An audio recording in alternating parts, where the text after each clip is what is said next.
જંતર મંતરથી આજ સમયના સૌથી મોટા ચોંકાવનારા સમાચાર સામે આવી રહ્યા છે। છેલ્લા 20 દિવસથી અનસર પર બેઠેલા જાણીતા સામાજિક કાર્યકર્તા અને વૈજ્ઞાનિક સોનમ વાંગચુકને દિલ્હી પોલીસે મોડી રાત્રે ધરણા સ્થળ પરથી હટાવી દીધા છે અને સીધા હોસ્પિટલ લઈ જવામાં આવ્યા છે।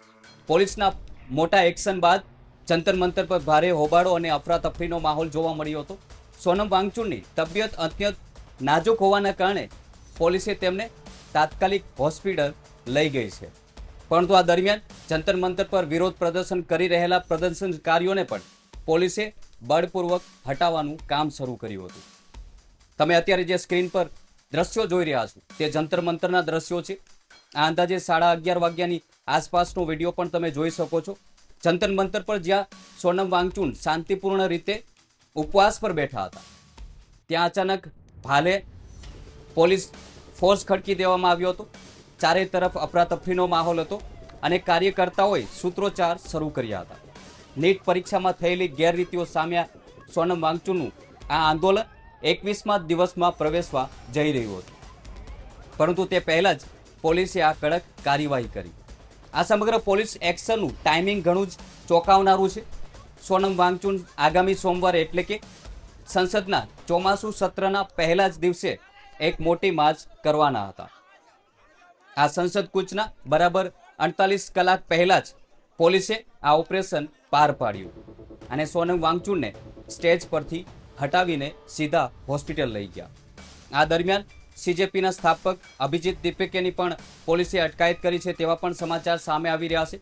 અભિજીત દીપકે સોશિયલ મીડિયા પ્લેટફોર્મ એક્સ પર લખ્યું છે કે મને દિલ્હી પોલીસે ખૂબ માર માર્યો છે અને હું અત્યારે કસ્ટડીમાં છું।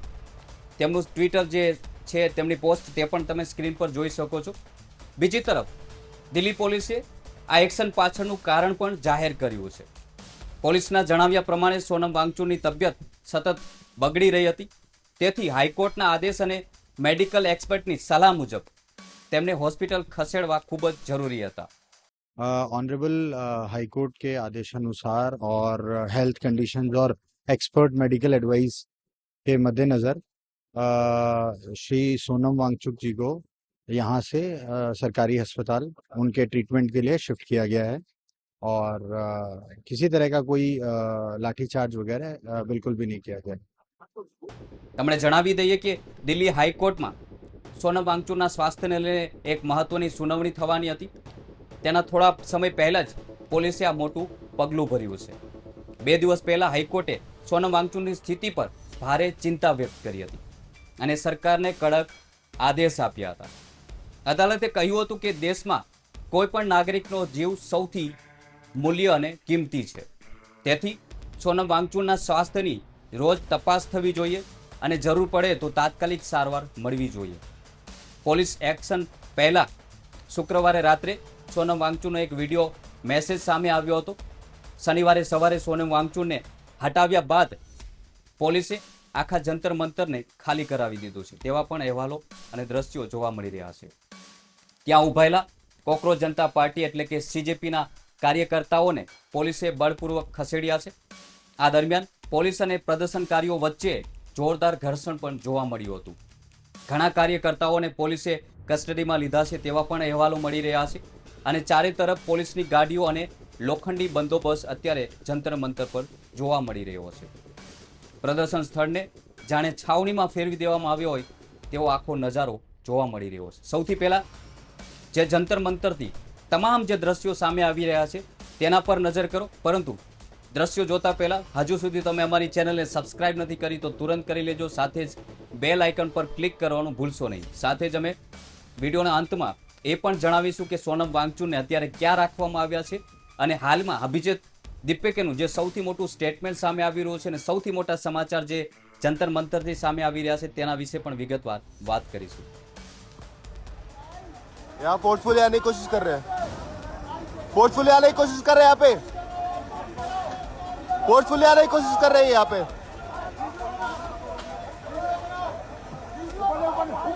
ऊपर नहीं, ऊपर नहीं, ऊपर नहीं, ऊपर नहीं, यहाँ फोर्स कर रहे हैं, पुलिस वाले फोर्स कर रहे हैं। यहाँ पे ये पुलिस वाले फोर्स कर रहे हैं, पुलिस वाले फोर्स कर रहे हैं। यहाँ पे ये पुलिस वाले फोर्स कर रहे हैं। यहाँ पे नहीं नहीं नहीं नहीं नहीं, नहीं। एक मिनट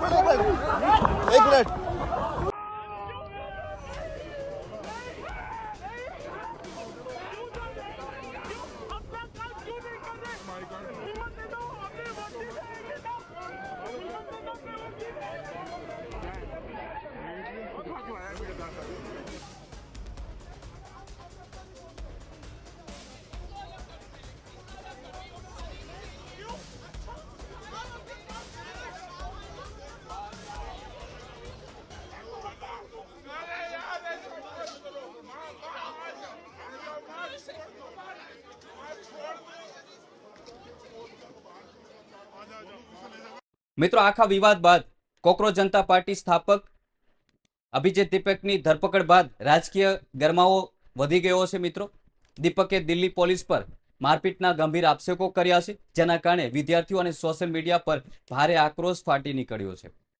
दिल्ली पुलिस ने सोनम सर को जंतर मंतर से उठा लिया है। यहाँ पर बच्चों पर भी लाठीचार्ज किया है। मैं अभी अपने दोस्त के घर गया था फ्रेश होने, तो मुझे वहां पर भी पुलिस ने मार कर रोक रखा था। सुबह 7 बजे जब मैं यहाँ से निकला फ्रेश होने के लिए, तभी पुलिस के गुंडे यहाँ आए, सोनम सर को घसीट कर गाली गलौज करके लेकर गए।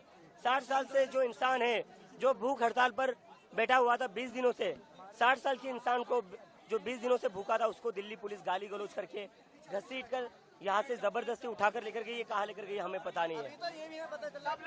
और जब मैं मेरे दोस्त के घर से निकल, जैसे ही मुझे ये खबर मिली, मैं जंतर मंतर आ रहा था, पुलिस वालों ने मुझे भी मारपीट की, मुझे भी सड़कों पर घसीटा और गेट बंद करके मुझे अंदर रखा और कहता है तू जंतर मंतर कैसा जाता है हम देख लेते हैं। मुझे भी दिल्ली पुलिस ने डिटेन कर रखा था, मेरे साथ भी मारपीट की, मुझे भी घसीटा गया रोड पर। और यहाँ पर जितने सारे स्टूडेंट्स हैं उनके साथ भी दिल्ली पुलिस ने मारपीट की। कहाँ पर वो? आओ,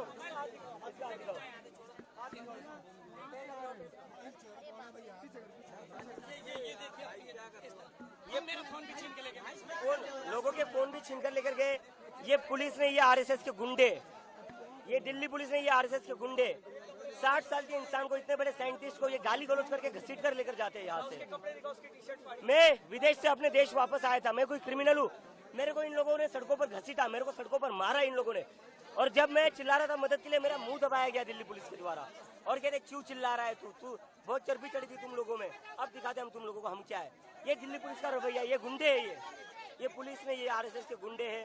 और ये सोनम सर को कहाँ लेकर गए हमें पता नहीं है, लेकिन आज जो भी हुआ है उससे एक चीज तो साफ हो गई, इस देश में डेमोक्रेसी नहीं है। नरेंद्र मोदी एक तानाशाह है, नरेंद्र मोदी एक तानाशाह है और दिल्ली पुलिस उसकी गुंडागर्दी को आगे बढ़ाती है। ये देश के लिए नहीं है पुलिस, ये पुलिस सिटीजन के लिए नहीं है। नरेंद्र मोदी की तानाशाही का નીટ પરીક્ષામાં કથિત ગેરરીતિનો મુદ્દો હવે માત્ર વિદ્યાર્થીઓ પૂરતો સીમિત નથી રહ્યો. સોનમ વાંગચુકના જોડાવાથી આ આંદોલન હવે એક મોટું જન આંદોલન બની ગયું છે અને સરકાર પર શિક્ષણ મંત્રી ધર્મેન્દ્ર પ્રધાનના રાજીનામાનું દબાણ સતત વધી રહ્યું છે. આગામી સોમવાર એટલે કે 20 જુલાઈનો દિવસ દેશના રાજકારણ અને આ શૈક્ષણિક આંદોલન માટે ખૂબ જ મહત્વનો સાબિત થવાનો છે. એક તરફ સંસદનું ચોમાસું સત્ર શરૂ થઈ રહ્યું છે, જ્યારે વિપક્ષી દળો નીટ કૌભાંડને લઈને સરકારને ઘેરવાની પૂરી તૈયારી કરી ચૂક્યા છે, તો બીજી તરફ દિલ્હીની સડકો પર એટલે કે રસ્તાઓ પર હજારો પ્રદર્શનકારીઓ અને વિદ્યાર્થી સંગઠનો સંસદ તરફ કૂચ કરવા માટે મક્કમ છે તેવા પણ અહેવાલો સામે આવી રહ્યા છે અને વાંગચુકના સમર્થકોનું કહેવું છે. અત્યારના તાજા અહેવાલો પ્રમાણે જે હોસ્પિટલમાં સોનમ વાંગચુકને રાખવામાં આવ્યા છે તેની બહાર ચુસ્ત પોલીસ બંદોબસ્ત ગોઠવી દેવામાં આવ્યો છે. કોઈ પણ સમર્થક કે બહારની વ્યક્તિને વાંગચુકને મળવા દેવામાં નથી આવી રહ્યા. ડોક્ટરો સતત તેમની સ્થિતિ પર નજર રાખી રહ્યા છે અને તેમને જરૂરી સારવાર આપવાનું કામ શરૂ કરી દીધું છે. વાંગચુકના સાથીદારોનું કહેવું છે કે હોસ્પિટલમાં પણ વાંગચુકની ચિંતા માત્ર વિદ્યાર્થીઓ માટે જ જોવા મળી રહી છે. તેમણે હોસ્પિટલમાંથી જ શાંતિપૂર્ણ રીતે વિરોધ ચાલુ રાખવાનો સંદેશ સોનમ વાંગચુકને આપ્યો છે. આ સમગ્ર ઘટનાને લઈને તમારું શું કહેવું છે કમેન્ટ બોક્સમાં જરૂર તમારી રાય જણાવજો. આ સાથે જ આ સમાચારને લઈને, આ ઘટનાક્રમને લઈને તમામ વિગતો અમે તમારા સુધી પહોંચાડતા રહીશું, જેથી કરીને અમારી ચેનલ સાથે જોડાયેલા રહો. ચેનલને સબસ્ક્રાઇબ કરી લો અને વિડીયોને વધુમાં વધુ શેર કરો. મળીશું નવા એપિસોડ સાથે. જય હિન્દ.